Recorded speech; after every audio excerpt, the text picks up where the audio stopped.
Dans le prochain épisode de Ici tout commence, tandis qu'Elliot a des doutes sur Lionel, Charlène se rapproche de Tom. La situation de Naël engendre quant à elle des désaccords. Attention, les paragraphes qui suivent contiennent des spoilers sur l'épisode d'Ici tout commence diffusé demain soir sur TF1. Si vous ne voulez rien savoir, ne lisez pas ce qui suit. Mardi 7 septembre dans Ici tout commence. Elliot a des doutes sur Lionel malgré l'échec de son plat pendant le cours de la chef Guino. Elliot n'a pas pour autant baissé les bras et a bien l'intention d'assurer son service au doublard. Inquiet pour lui, Greg se confie à Hortense et craint qu'il ne soit obligé de renoncer à son rêve de devenir un grand chef. Toutefois, la jeune femme se montre rassurante. Lors du coup de feu, Claire est étonnée de voir Elliot en cuisine. Ayant une obligation de qualité vis-à-vis des clients, elle refuse de le réintégrer dans la brigade pour le moment. Tandis que Kelly juge le renvoi d'Elliot injuste et espère que le responsable de l'incendie finira par se dénoncer pour permettre à son camarade d'avancer, Lionel n'en mène pas large. En parallèle, Elliot est complètement démoralisé mais reste déterminé à mettre la main sur le responsable de l'incendie, aux grandes dames de Greg qui aurait préféré que son petit ami se concentre sur sa guérison. Plus tard, Lionel rejoint Greg au studio. La situation étant délicate pour lui, le fils de Lobel le pousse une fois de plus à se dénoncer.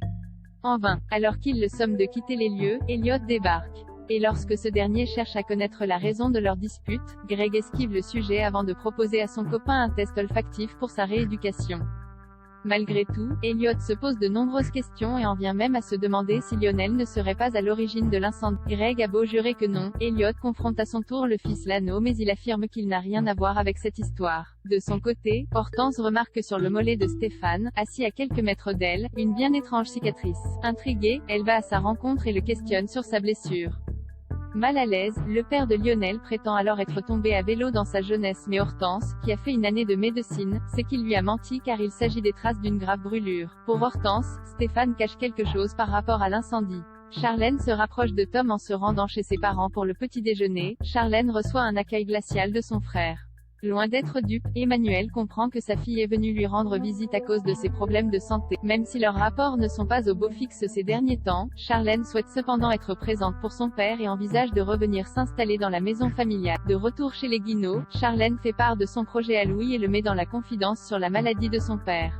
Comme à son habitude, le jeune homme parvient à retourner la situation à son avantage et à la convaincre de rester vivre avec lui. Plus tard, Charlène décale son rendez-vous avec Louis pour tourner une vidéo ASMR avec Tom. Dans la mesure où il lui fait de nombreux compliments, elle le suspecte de la draguer mais Tom assure qu'il n'y a aucune ambiguïté entre eux. Lors du tournage, Charlène est un peu stressée.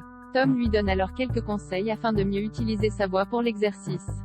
Jugeant cela assez érotique, elle se prête au jeu. La situation de Naël engendre des désaccords. Rose est toujours en colère contre Antoine depuis qu'il a menti sur l'état de santé de Naël. Ne comprenant pas pourquoi elle est si opposée à l'idée de retrouver la mère du bébé de cette façon, Antoine se dit qu'elle fait cela car une partie d'elle n'a pas envie de voir le petit garçon partir. Vexée, Rose garantit qu'elle veut autant que lui découvrir l'identité de la mère du bébé mais qu'elle entend en revanche faire les choses correctement. Pendant ce temps, Anaïs confie à Maxime et Salomé que Naël ne va pas bien. Cette histoire faisant écho à la sienne, Salomé est déterminée à retrouver sa mère. Aussi, Anaïs et Salomé profitent ensuite du cours de la chef Armand pour informer les élèves de première année du mal-être de Naël.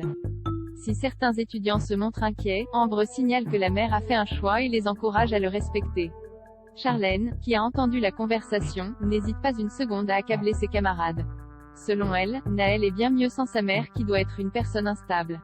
Tandis que Salomé rétorque que tout le monde n'a pas la chance de vivre dans un petit cocon, Charlène est sans pitié pour la mère de Naël et espère que le petit garçon sera recueilli par une famille stable et aimante.